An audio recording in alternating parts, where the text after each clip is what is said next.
اعوذ باللہ من الشیطان الرجیم بسم اللہ الرحمن الرحیم۔ نماز کے سلسلے سے ہماری گفتگو جاری ہے۔ آج عرض کرنا ہے کہ انسان جب نماز پڑھے تو کدھر پڑھے؟ تو جواب ہے قبلے کی طرف۔ قبلہ کیا ہے؟ کا وہ جگہ ہے قبلہ کہ جہاں خانہ کعبہ واقع ہے۔ تو جو کعبے کے قریب ہیں ان کے لیے الگ حکم ہے، جو کعبے سے دور ہیں ان کے لیے الگ حکم ہے۔ کیا حکم ہے؟ خانہ کعبہ جو مسجد الحرام کے اندر شہر مکہ میں واقع ہے، قبلہ ہے، اور تمام مسلمانوں کو اس کی جانب رخ کر کے نماز پڑھنا چاہیے۔ جو شخص قریب میں ہے وہ قبلے کے کسی بھی سمت اپنا رخ کر کے نماز پڑھ سکتے ہیں، لیکن جو شخص مکے سے دور ہے اس کا نماز کے لیے اس طرح کھڑا ہونا کافی ہے کہ دیکھنے والا یہ کہے کہ وہ قبلہ رخ ہے۔ اب نماز میں ایک شرط آتی ہے بدن کا چھپانا۔ نماز سے پہلے جن مسائل کی طرف توجہ ضروری ہے ان میں سے ایک اہم مسئلہ لباس کا بھی ہے۔ اس کے شرائط اور تفصیلات آج انشاءاللہ تعالی بیان ہوں گے۔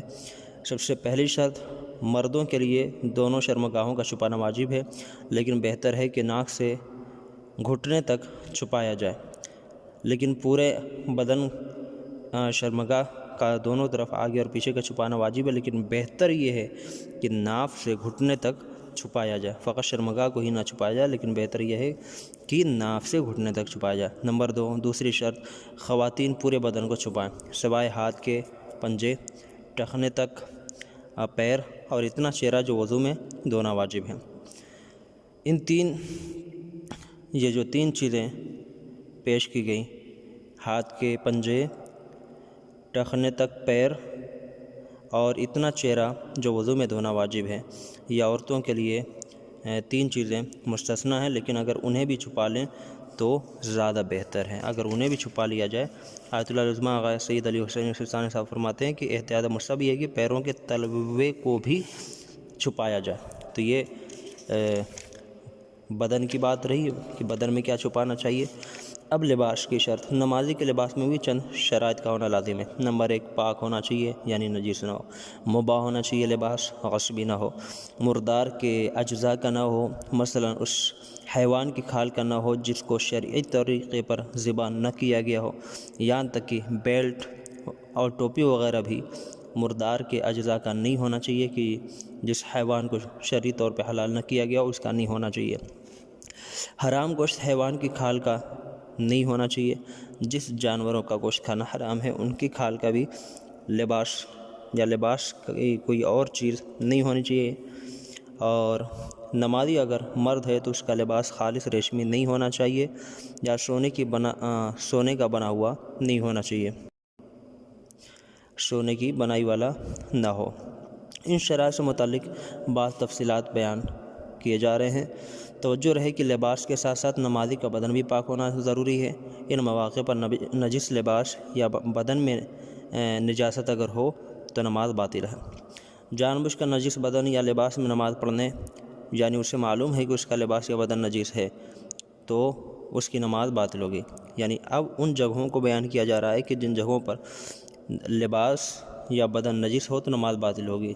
پہلی جگہ یہ ہے کہ جان بوجھ کر نجس بدن یا نجس لباس میں نماز پڑھے، یعنی اسے معلوم ہو کہ اس کا بدن یا لباس نجس ہے تو وہاں پہ نماز باطل ہے۔ دوسری جگہ مسئلہ معلوم کرنے میں کوتاہی کریں، یعنی اسے پتہ نہیں تھا کہ نجس لباس میں نجس بدن میں نماز صحیح ہوتی ہے یا نہیں ہوتی ہے، پھر بھی اس مسئلے کو معلوم کرنے میں کوتاہی کی اور بدن یا لباس کی نجاست کے ساتھ مسئلے سے ناواقف ہونے کی بنا پر اس نے نماز پڑھ لی تو بھی نماز باطل ہے۔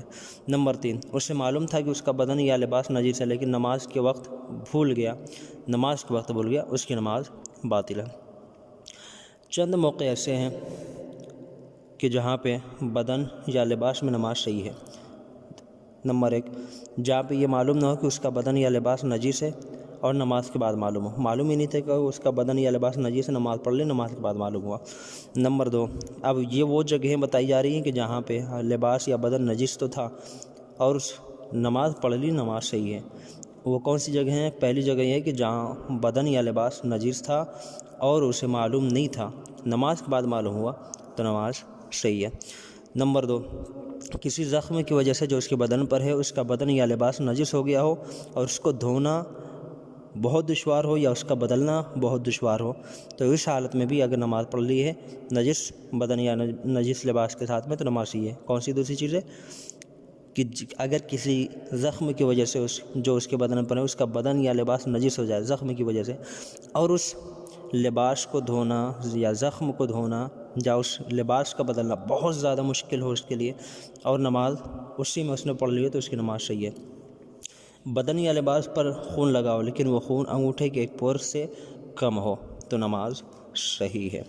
چند مسائل: نمازی کے لباس میں دستانہ یا موزے جیسی چھوٹی چیزیں اگر نجس ہوں یا مثلاً نجس رومال جیب میں ہو، اگر مردار یا حرام گوشت کے اجزاء سے نہیں بنا ہے تو کوئی حرج نہیں ہے، لیکن بہتر یہ ہے کہ نمازی کے لباس میں کوئی بھی چیز نجس نہ ہو، یعنی کہ ٹوپی تک موزے تک نجس نہ ہو۔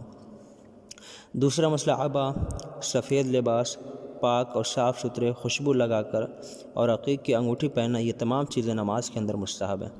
عبا، سفید لباس، پاک صاف کپڑے، خوشبو لگانا، عقیق کی انگوٹھی پہننا، یہ تمام چیزیں نماز کے لیے مستحب ہیں۔ میلے اور بہت تنگ اور ایسے لباس میں جن پر تصویر بنی ہوئی ہو نیز بٹن کھول کر نماز پڑھنا مکروہ ہے۔ اب آپ کے سامنے خلاصہ بیان کیا جائے۔ خانہ کعبہ جو شہر مکہ میں واقع ہے وہ قبلہ مسلمین ہے اور نمازی کو اسی کی طرف رخ کر کے نماز پڑھنا چاہیے۔ اگر نمازی اس طریقے سے کھڑا ہو کہ اسے قبلہ رخ کہا جائے تو کافی ہے۔ مرد کے لیے نماز میں اپنی دونوں شرمگاہوں کو چھپانا واجب ہے اور بہتر ہے کہ ناف سے زانوں تک چھپائے رہے۔ چہرہ، گٹوں تک ہاتھ اور ٹخنوں تک پیروں کے علاوہ عورت اپنا تمام بدن نماز میں چھپائے، لیکن بہتر یہ ہے کہ وہ اپنے پیر کے تلوے کو بھی چھپائے رکھے۔ آیت العظمیٰ سید علی حسین صاحب فرماتے ہیں بہتر یہ ہے، احتیاط مستحب ہے کہ پیروں کے تلوے کو بھی چھپائے رکھے۔ نمازی کا بدن اور لباس پاک ہونا ضروری ہے۔ نمازی کا لباس مباح ہو، مردار کی کھال کا بنا ہوا نہ ہو اور حرام گوشت حیوان کی کھال کا نہ ہو۔ اگر نمازی اپنے بدن یا لباس کی نجاست کے سلسلے میں پہلے سے مطلع نہیں ہے بلکہ نماز کے بعد اسے علم ہوا تو اس کی نماز صحیح ہے۔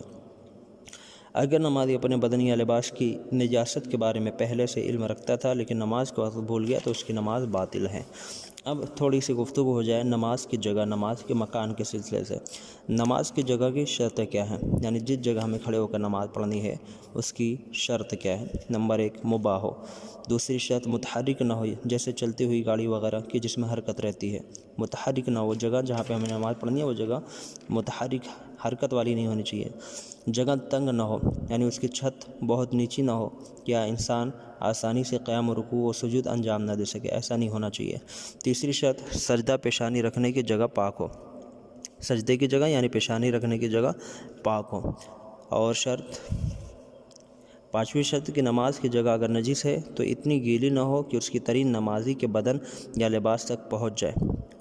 اور پانچویں شرط نماز میں پیشانی رکھنے کی جگہ دونوں گھٹنے رکھنے کی جگہ سے بلکہ احتیاط واجب کی بنا پر پاؤں کے انگوٹھے رکھنے کی جگہ سے 4 انگلیوں سے زیادہ نہ اونچی ہو نہ نیچی ہو۔ یعنی پانچویں جو شرط ہے کہ نماز میں پیشانی رکھنے کی جگہ جو پیشانی ہے وہ پیشانی رکھنے کی جگہ دونوں گھٹنے رکھنے کی جگہ سے بلکہ پاؤں کے انگوٹھے رکھنے کی جگہ سے، یعنی دونوں جگہوں سے 4 انگلیوں سے زیادہ نہ تو اونچی ہونی چاہیے نہ نیچی ہونی چاہیے۔ یعنی نماز میں پیشانی رکھنے کی جگہ اونچی نہیں ہونی چاہیے، نیچی نہیں ہونی چاہیے، کن سے؟ پیروں سے اور انگوٹھوں سے۔ نمازی کی جگہ کے جو مسائل ہیں، نمبر 1 غصبی جگہ پر نماز باطل ہے، مالک کی اجازت کے بغیر کسی جگہ پر نماز پڑھی جائے نماز باطل ہے۔ مجبوری میں متحرک جگہ پر جیسے ٹرین یا جہاز وغیرہ یا جس کی چھت بہت نیچے ہو یا بہت تنگ ہو یا ناہموار جگہ پر نماز پڑھنے میں کوئی حرج نہیں ہے۔ مجبوری میں یعنی ہم کسی پلین میں بیٹھے ہیں، پتہ ہے کہ وقت نکل جائے گا اور یہ پلین رکے گی بھی نہیں اور وقت گزر جائے گا، لہذا ہم مجبوری میں چلتی ہوئی ہوائی جہاز میں نماز پڑھ سکتے ہیں۔ یا ایسی ٹرین کا بھی مسئلہ ہے یا تنگ جگہ کا بھی ہے کہ ہم اگر یہاں نماز نہ پڑھیں تو وقت گزر جائے گا تو ہم تنگ جگہ پہ بھی نماز پڑھ سکتے ہیں۔ پیغمبر اسلام یا معصومین علیہ السلام کے احترام کی بنا پر ان کی قبروں کے آگے نماز پڑھنا صحیح نہیں ہے۔ مستحب ہے کہ انسان مسجد میں نماز پڑھے، کیونکہ اسلام نے اس مسئلے پر کافی زور دیا ہے۔ انشاءاللہ آگے بیان کریں گے کہ پیغمبر اسلام نے مسجد میں نماز پڑھنے کو کتنی اہمیت دی ہے۔ مسجد میں زیادہ جانا مستحب ہے۔ جو مسجد نمازیوں سے خالی رہتی ہے اس میں بھی جانا مستحب ہے۔ مسجد کے پڑوسی کو اگر کوئی عذر نہ ہو تو اس کے لیے مسجد کے علاوہ کہیں اور نماز پڑھنا مکروہ ہے۔ مستحب ہے کہ جو شخص مسجد میں حاضر نہیں ہوتا ہے اس کے ساتھ کھانا نہ کھایا جائے، اپنے کاموں میں اس سے مشورہ نہ کیا جائے، اس کا پڑوسی نہ بنا جائے اور اس کے یہاں سے شادی بیاہ کا رشتہ قائم نہ کیا جائے۔ نماز کی تیاری کے لیے ہمیں کن چیزوں کی ضرورت ہوتی ہے؟ وضو، غسل، تیمم، وقت اور ستر یعنی لباس، اور مکان یعنی کہ جس جگہ پہ ہمیں نماز کے لیے کھڑا ہونا ہے۔ ان تمام مسائل سے انسان کو آگاہ ہونا چاہیے تاکہ وہ نماز کے لیے مکمل تیاری کر سکے، یعنی کہ یہ تمام چیزیں اس کے ذہن میں ہونی چاہیے کہ کیا کیا چیزیں ہیں، یعنی کہ وضو، غسل، تیمم کے مسائل آنے چاہیے، وقت کیا وقت ہے نماز کا، نماز آنی چاہیے، ستر یعنی لباس وغیرہ کے سلسلے میں، بدن وغیرہ کے بارے میں، اور جو مکان ہے یعنی جس جگہ نماز کے لیے کھڑے ہونے، ان تمام مسائل سے آگاہی کے بعد نماز کے لیے انسان کو تیار ہونا چاہیے۔ سب سے پہلے جو چیز آتی ہے وہ چیز ہے اذان و اقامت۔ انشاءاللہ تعالیٰ کل اذان و اقامت کے سلسلے سے آپ کے سامنے کچھ گفتگو ہوگی، اور اس کے بعد نماز کے اندر جو چیزیں رکن ہیں، جو چیزیں واجبات ہیں، انشاءاللہ تعالیٰ وہ بھی آپ کے سامنے پیش کی جائیں گی۔ والسلام علیکم ورحمۃ اللہ وبرکاتہ۔